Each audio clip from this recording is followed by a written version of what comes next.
Wonky. Hi, this is Terry. And I'm James. And welcome. Our table is making noise, and I just It's leaned wonky. on it. I told you, It don't is make wonky. the table go wonky. Come on. Oh, And this is Blue. there's Blue. Hey, sweetie. She just got a bath, so she smells like oatmeal. Fancy shampoo. Yep. Oatmeal.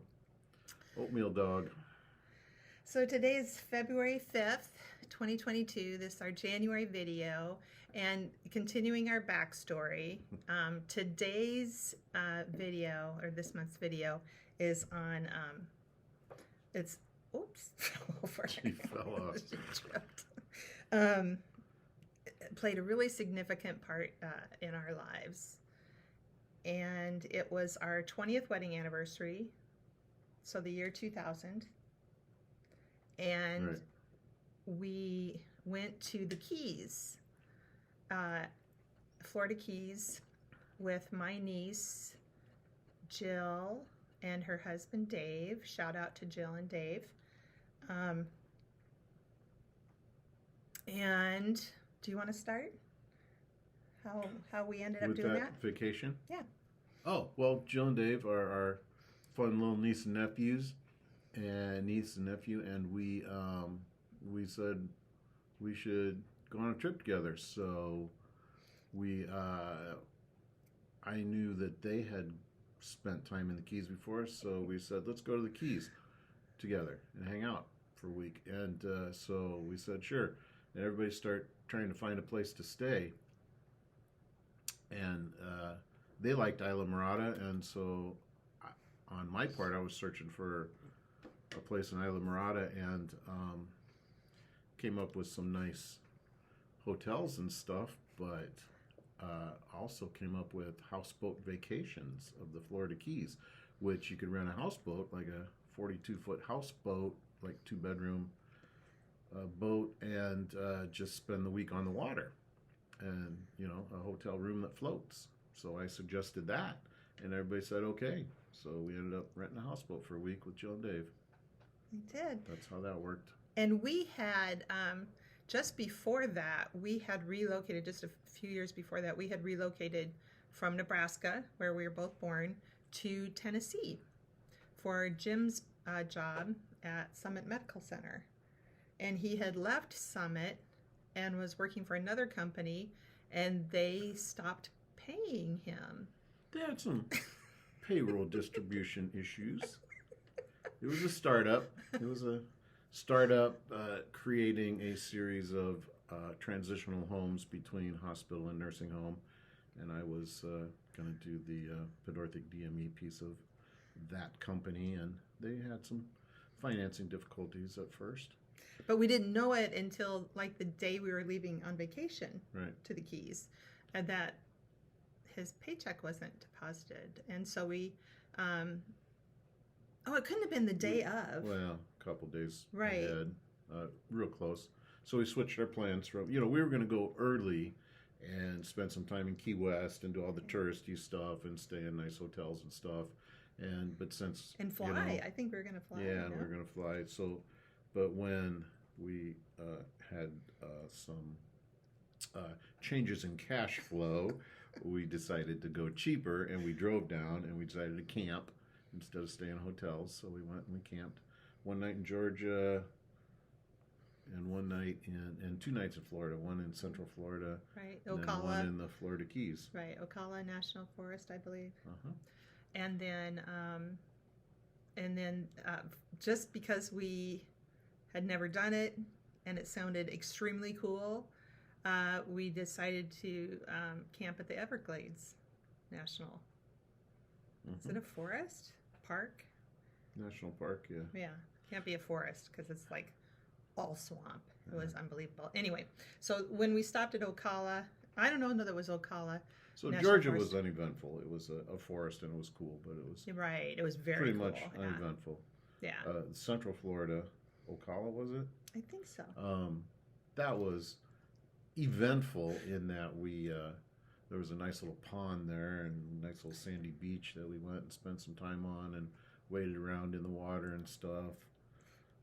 And then as we were leaving, we came across this sign that was facing the opposite direction.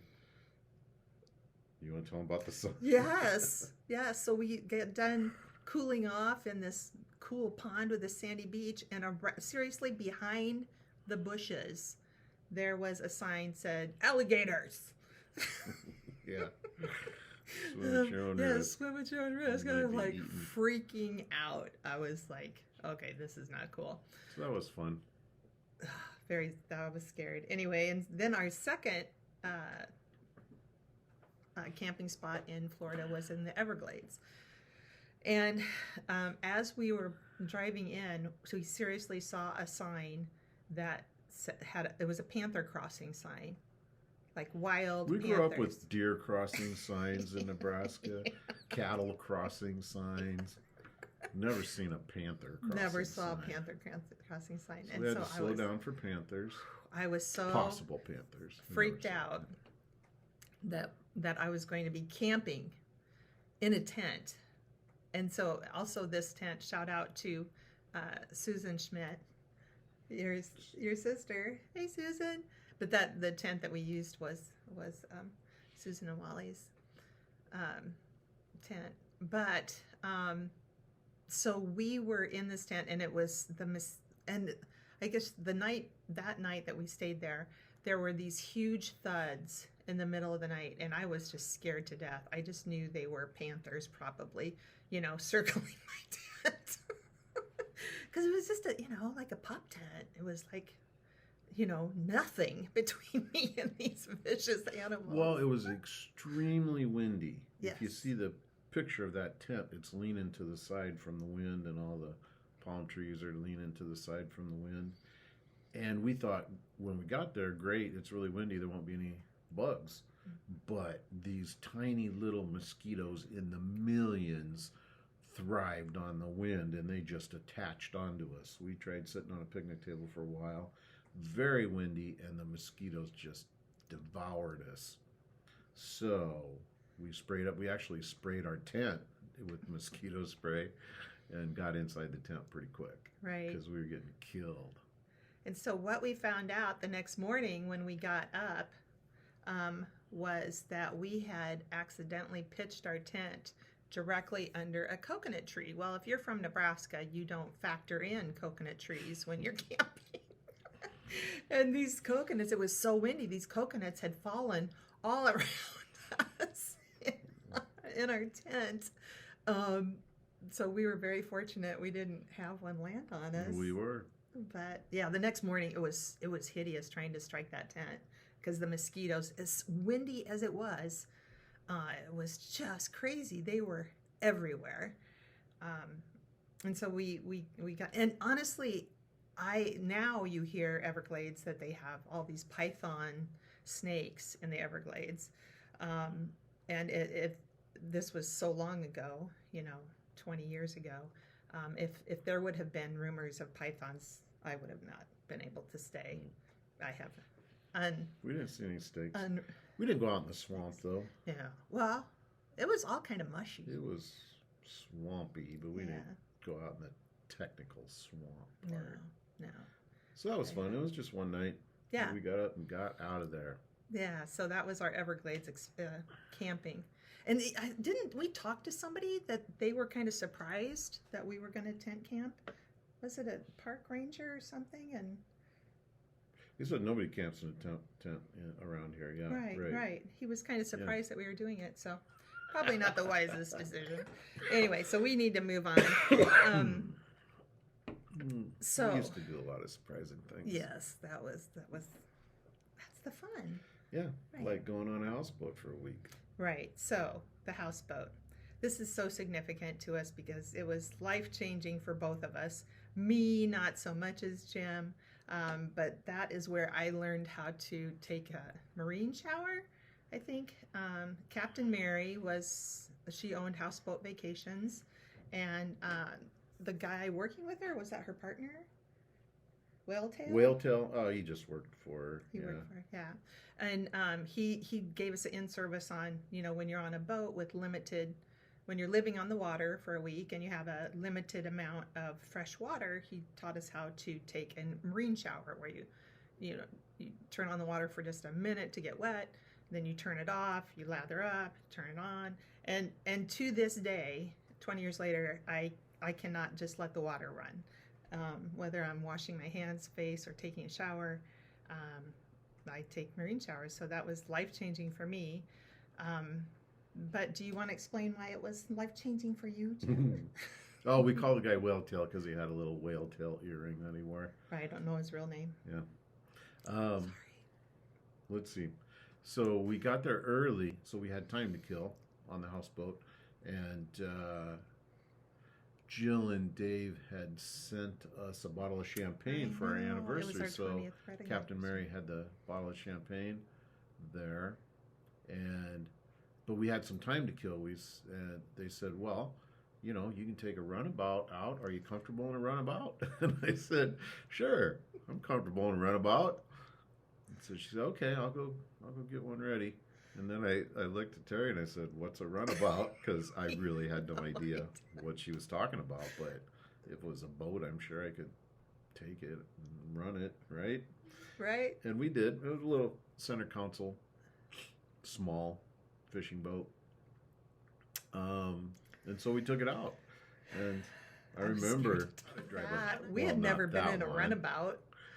Yeah. Well, and as we were leaving the dock, I said, okay, now, how do you put it in reverse? And she said, you're scaring me. I remember Captain Mary said that. She said, Yes. You're scaring me. So if Captain Mary is out there, we apologize. Anyway, so we took the runabout out in the bay, out in Florida Bay, and tooled around for a while and had some fun. Then we came back and we shared our bottle of champagne with Captain Mary and her overnight guard, Bucky. He lived in his van in the parking lot to guard the place overnight. Had a surfboard on top of his van, and so we shared our champagne with them. And as we were drinking that bottle of champagne, Jill and Dave come walking around the corner, and they had made it. Yes. And it was life-changing for you because... Oh, they told us some good anchorages, where to go and where to park the houseboat. Can I interrupt for just a minute? Go right ahead. We didn't know. I didn't know. I'm not sure that Jim knew, but I didn't know that we were not going to sleep at the dock every night. I had never slept on a boat on the water, ever. I knew. You had never slept on a boat on the water overnight. I had, not with you, but I had with my father. You slept on a boat? Yep. Overnight? Yep, on the Missouri River. He had a friend who had a cabin boat, and we slept. A cabin boat? Mm-hmm. A boat with a cabin. Fishing boat with a cabin. And so we slept on the water in that. You'd think I would know everything after 41 years of marriage. Okay, well, it's our first time then. Yeah, our sleeping first time. Together on a boat. And I thought we were going to be at the dock every night. I had no idea that we were going to anchor out. I knew nothing about anchoring, or anchorages.